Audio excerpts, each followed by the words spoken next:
Sa Sorsogon City, isang 65 anyos na lalaki na may sakit sa prostate ang inasistihan ng UNTV News and Rescue Team sa San Roque, Bacon, Sorsogon. Abali, may nag-request po sa atin na anak po ng pasyente na maidala yung dati niya sa ospital para magpatanggal ng catheter. Para yung catheter po kasi nahihirapan pong gumalaw yung yung pasyente, kaya gusto na po nilang maipatanggal sa ospital. Habang inaasikaso ang matanda, ilang minuto pa ay lumapit rin ang anak nitong babae na may iniindang sakit sa tagiliran. Kaya yun, minabuti po ng team na isama po yung anak ng pasyente na maidala din sa ospital para ma-check o mapa-assess po or mapa-check sa doktor. Kapwa minonitor ang vital signs ng mga pasyente. Inalalayan ng team ang mag-ama na makapasok sa rescue vehicle upang madala agad sa Sorsogon Medical Mission Group Hospital and Health Services Cooperative. Nung na-endorse po namin yung pasyente sa ospital, maayos naman po, mabilis naman na i-cater yung pasyente. Sa Northern Samar, isang 27 anyos na lalaki ang inasistihan ng UNTV News and Rescue na makauwi sa kanilang bahay mula sa ospital.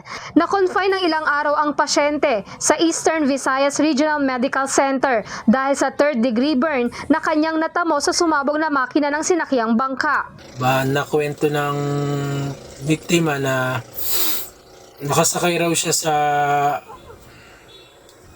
bangkang di pasahero po na may makina, tapos natutulog raw siya dun malapit sa makina nang biglang sumabog daw po ito at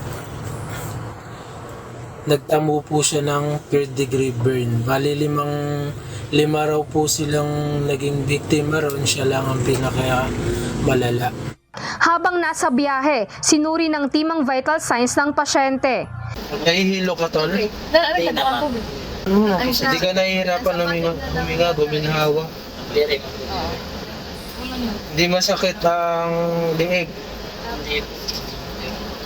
Hindi ka naman nasusuka o naduduwal.